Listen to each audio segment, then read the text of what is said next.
శ్రీ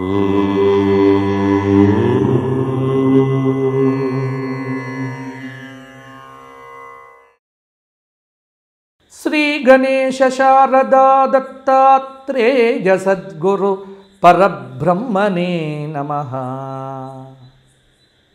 నీలాంజన సమాభాసం రవిపుత్రం యమాగ్రజం ఛాయామార్తాండ సంభూతం తం నమామి శనైశ్చరం.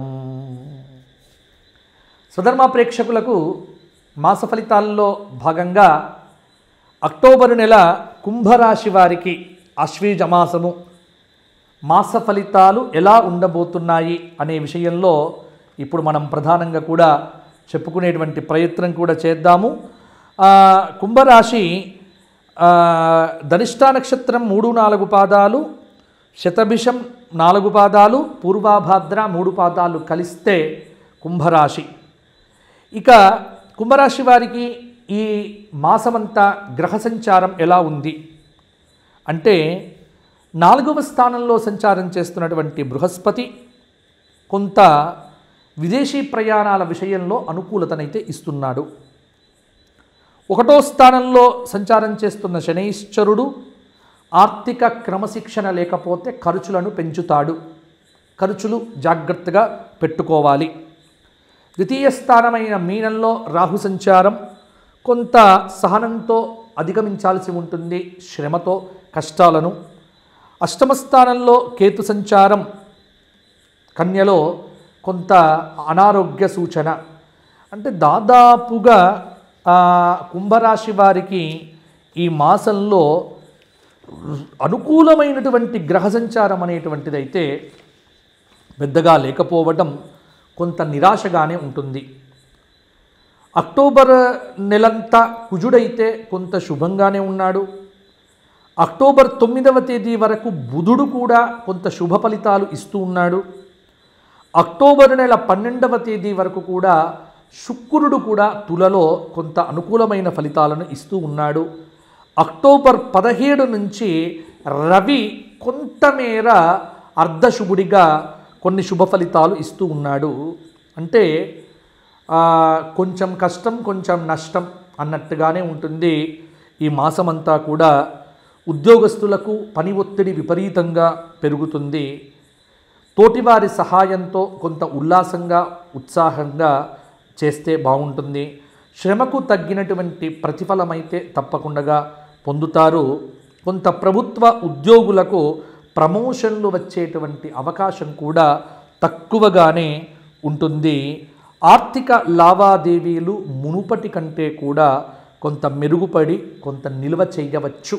అంటే ఖర్చులు ప్రణాళికాబద్ధంగా పెట్టకపోతే ఖచ్చితంగా మీరు ఇబ్బంది పడతారు అని ఈ మాస ఫలితం చెబుతోంది.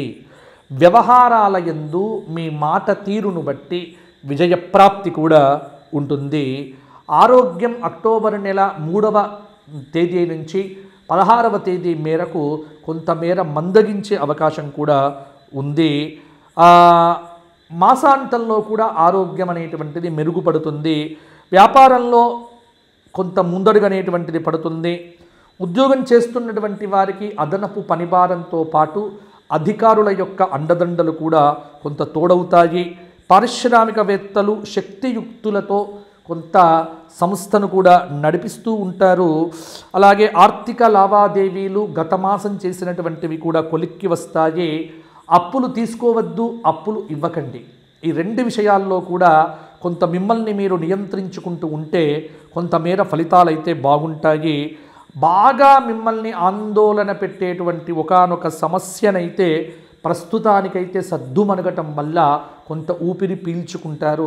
ఎక్కడ మా పరువు పోతుంది అన్నటువంటి రీతిలో భయపడుతూ ఉన్నటువంటి మీకు ఆ సమస్య అనేటువంటిది పూర్తిగా తొలగిపోవటం అనేటువంటిది దైవబలం అనేటువంటిది మిమ్మల్ని కాపాడుతున్నది అని అర్థం చేసుకోండి. అలాగే అనవసరంగా మీ గృహంలోకి బంధువులు పరిచయస్తులు కొంతమంది రావటం వల్ల ప్రశాంతతను కూడా కోల్పోతారు. ఖర్చులు కూడా విపరీతం అవుతాయి. గృహ మరమ్మత్తులకు డబ్బు ఖర్చు అవుతుంది. వాహన మరమ్మత్తులకు డబ్బులు కూడా కొంత ఖర్చు అవుతాయి. విలువైనటువంటి వస్తువులు పోగొట్టుకునేటువంటి అవకాశం కూడా అక్టోబర్ నెల 20వ తేదీ నుంచి 28వ తేదీ వరకు కొంత జాగ్రత్తగా ఉండాలి. అలాగే రాజకీయ వర్గాలకు కొన్ని అవకాశాలు అప్రయత్నంగా లభించినప్పటికీ కూడా వాటిని లెక్క పెట్టకపోవటం వల్ల కూడా కొంత ఇబ్బంది పడతారు. శ్రమనైతే విపరీతంగా ఉంటుంది. కొంత అనుకోని ధన వ్యయ సూచన కూడా ఇబ్బంది పెట్టవచ్చు. కాబట్టి మిశ్రమ ఫలితాలే. అంటే ఈ అక్టోబర్ నెలలో కుంభరాశి వారికి పెద్ద గొప్ప అద్భుతమైనటువంటి ఫలితాలు అని మాత్రం నేను చెప్పలేను. కొంత మిశ్రమ ఫలితాలు. ఏకాగ్రతను కోల్పోకండి. ఏకాగ్రత సడలకుండగా చూసుకోండి. నిదానంగా ఆలోచిస్తే ప్రతి సమస్యకు కూడా పరిష్కార మార్గం లభిస్తుంది. ఉద్యోగంలో మంచి పరిణామాలు, నిజాయితీతో అందరి మెప్పు కూడా పొందుతారు. ఆగ్రహ ఆవేశాలకు, అనవసర ప్రసంగాలకు, వాగ్వివాదాలకు కొంత దూరంగా ఉండండి. ఆర్థిక పరంగా కొంత ఖర్చులనేటువంటిది నియంత్రించుకోవాలి.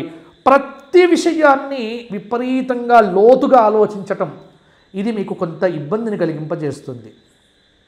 ఈ విషయంలోనే ఇంట్లో భార్యాభర్తల మధ్య కొంత పోట్లాట కూడా అయ్యే ఆస్కారం ఉంది.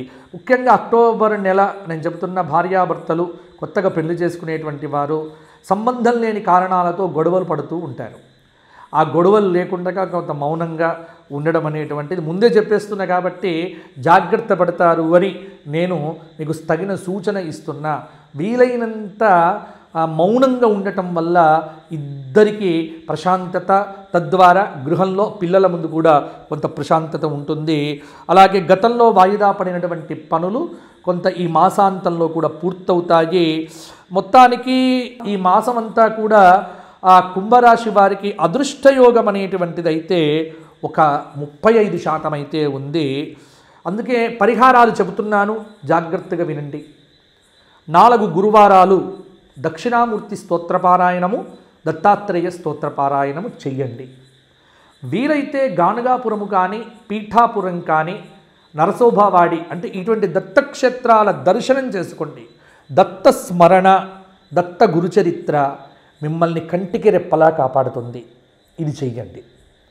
ఇక ఈ శరన్నవరాత్రముల యందు వీలైతే చండీ హోమం చేయించుకోండి మీ పేరుతో. అది మీకు చాలా రక్షణనిస్తుంది. ప్రతిరోజు చండీ కవచపారాయణం కూడా మీరు చెయ్యండి.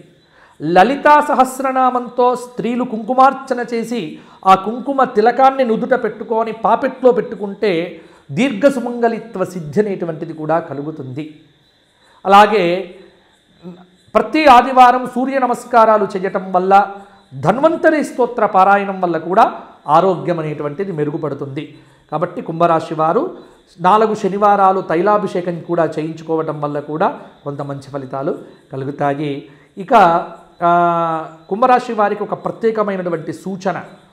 ఈ శరన్నవరాత్రముల యందు ఎవరైతే చండీ హోమం కానీ, చండీ పారాయణం కానీ చేయించుకోవాలి అనుకుంటున్నారో, మా సుధర్మ గోక్షేత్రంలో నవచండీ హోమము, నవచండీ పారాయణము మహర్నవమి రోజున చాలా వైభవంగా, సంప్రదాయబద్ధంగా నా ప్రత్యక్ష ఆధ్వర్యంలో జరుగుతాయి.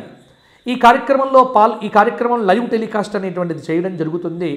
ఎవరైతే ఈ కార్యక్రమంలో పాల్గొని మీ గోత్రనామాలు చెప్పించుకోవాలనుకుంటున్నారో కింద కనిపిస్తున్న నెంబర్లకు ఫోన్ చేయండి.